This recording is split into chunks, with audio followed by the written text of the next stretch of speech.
kell on 6. Uneskoor on umbes 7. Vaatame, mis saab.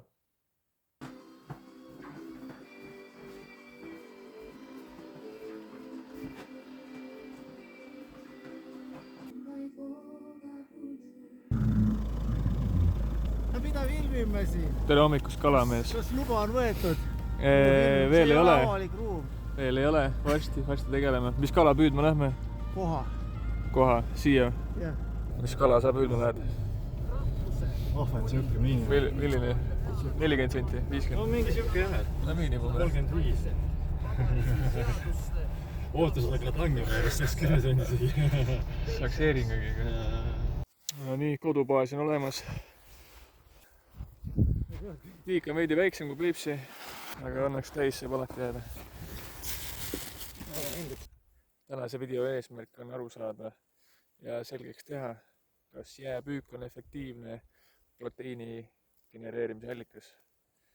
Siiamaani paistab, et ei ole. Aga loodetavasti need mehed, kes sealpool sood on, leiavad meile midagi. See auk on genereerinud tunnis 0 grammi proteiini. Esimene proteiiniallikas käes.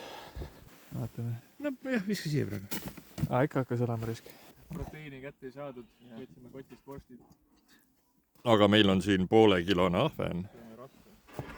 Ja selle paneme me kohe grilli. Nüüd tulevad meile siia vaenlased.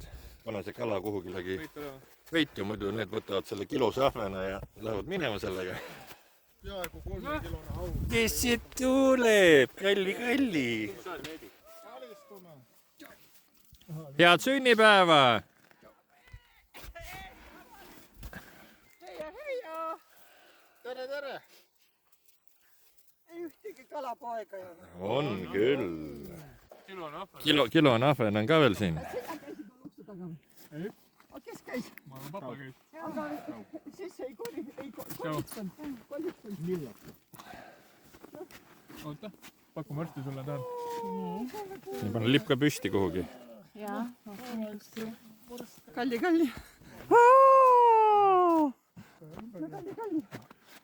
Ära hakka nüüd nii roljutega tegema.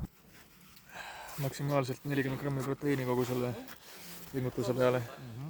Mua maitse on mann, aga on mua maitsega kala. Veits muda Kui ei ole ju puhatatud. On marja ka või? Ongi terve hunnik marja. Maitsega kui ära puhatud.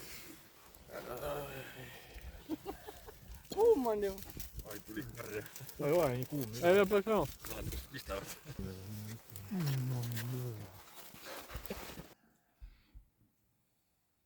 Minu hüüdnimi oli või mind narriti ka kiluks. Ja kui ma sain kõvaks mees, siis ma olin kilgi kõva. Oluline. Pille. Palju õnne, elagu. Meie seltskond ja tervist.